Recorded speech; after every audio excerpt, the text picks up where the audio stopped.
Welcome back to Peace, Love and Tarot. This reading is for Taurus, Sun, Moon or Rising, and it's weekly reading for December the 2nd to the 8th.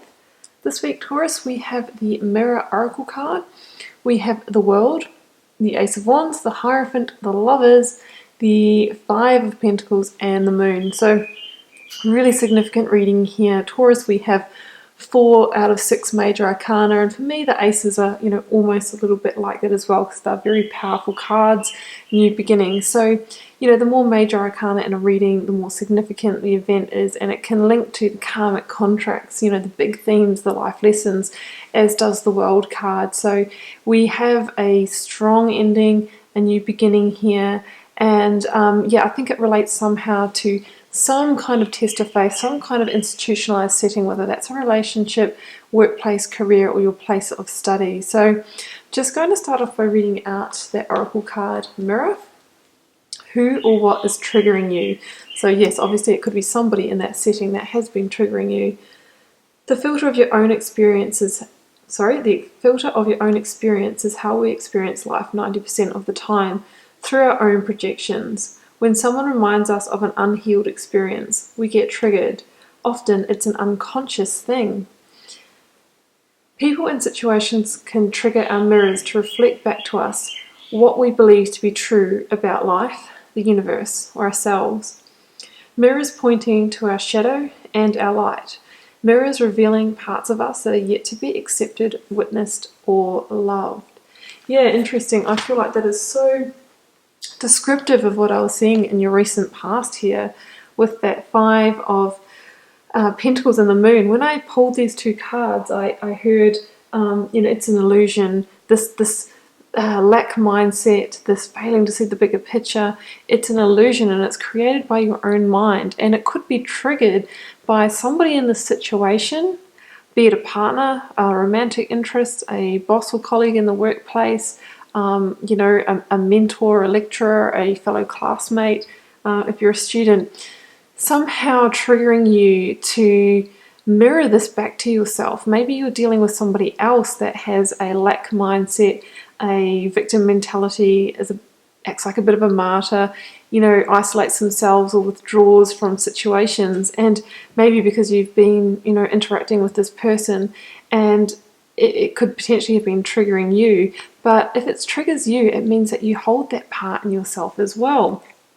But it's an illusion. So the Five of Pentacles is about a lack mindset. It's about feeling withdrawn, isolated.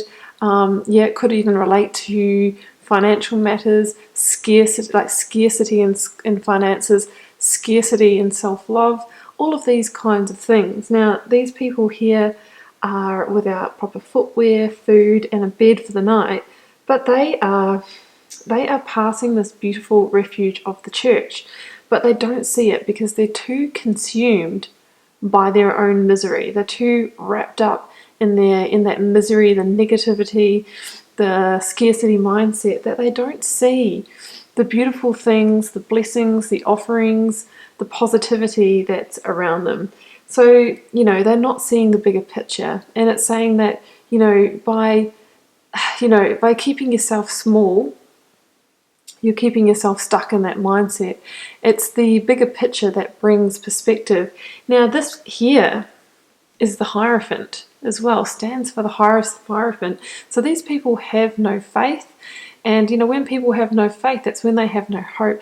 That's when they have no trust in the universe. So maybe in the recent past, you've been feeling like this in a situation. You've been feeling isolated, and you've started to withdraw your energy from it. With the Moon card here, though, this tells me that it is illusionary energy. This is probably just in your own mind. And maybe it is because it's being triggered by somebody else, and you keep on re-experiencing that, because the Moon can deal with illusions. It can pertain to matters of our shadow side, and often these feelings is, victim mentality, all that sort of thing. It is part of our subconscious shadow side, and for some of you that could have been really coming out in the last couple of months, and that's because at the moment the energies that are around are really triggering up past unsolved, unhealed wounds, memories, triggers, all of those kind of things to be released and transmuted and purged, because we're about to close out a decade, and you've got the World card here, so you're about to close something out. So I'm not surprised that some of this energy has been coming up to be transformed.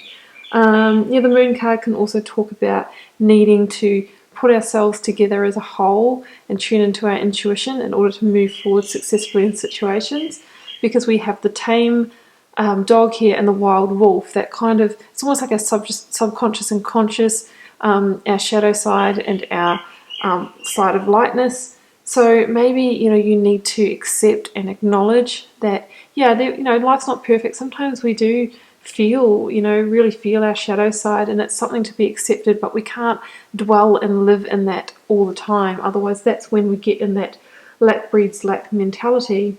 And it's through seeing the bigger picture, through having faith, that's when we can move forward.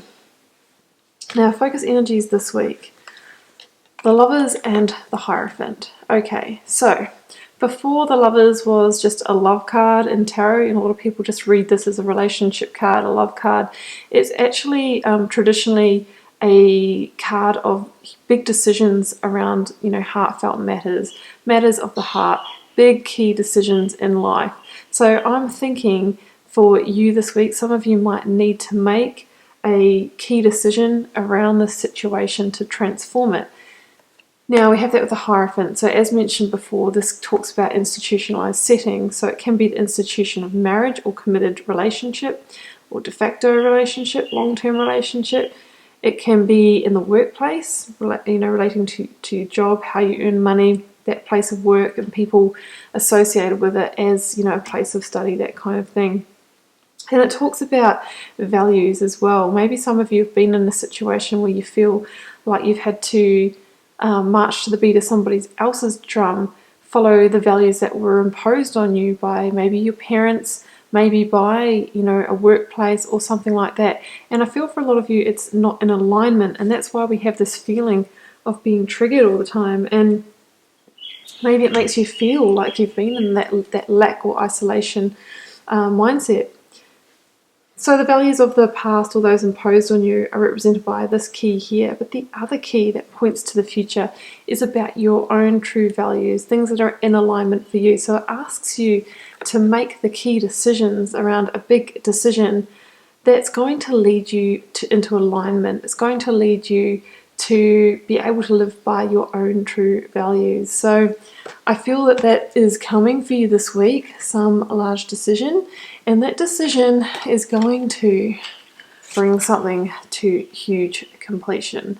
Now, the other thing I heard when I pulled these two cards, Taurus, was with every ending comes a new beginning, right? So yes, something is going to come to a very definite finish. But, you know, when every one door closes, another one opens. So we have that backed up here with the Ace of Wands. Now, the world says that whatever, you know, karmic contract or life lesson was involved in this situation, it's now complete. And if we do hold on to situations, you know, beyond the time that they have completed, that's when we get stuck, that's when we get stagnant, that's when we get in this kind of negative mindset. So we have to be like this dancer who moves with the flow of life, who knows when to end things, who knows when to step through that Saturnian hoop into her next chapter. Because this card says that what the Magician, as card number 1, set out to manifest into reality using intention alone, has done so and completed. So maybe at some time you hoped and dreamed and manifested this partner, this job, this situation, because I think your soul, on your soul's journey, it knew that there was a contract or a lesson to be learned, but it looks like it's completed. And the World card is a victory card and says you've arrived because you are acknowledging that this is divine timing. It's predestined for you to complete this now, and that's why there is that sense of victory, because it's not easy letting someone or something go.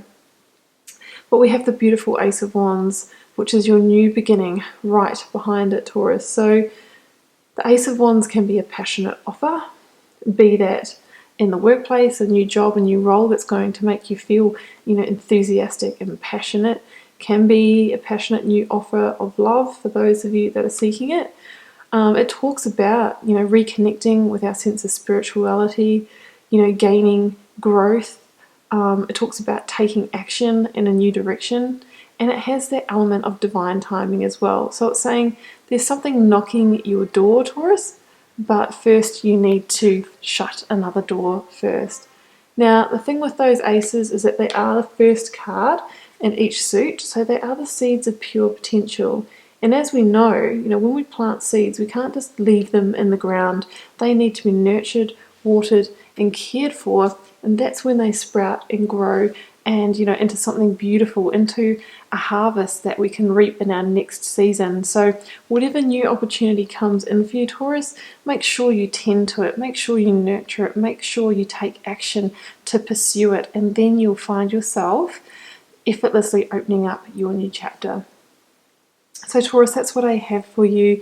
Could be a really big week for some of you. For others, it might not resonate for you. It might not be your reading, and that's fine too. Feel free to leave me a comment if you'd like to share how it's unfolding in your daily life, and I'll see you back here for another reading next week.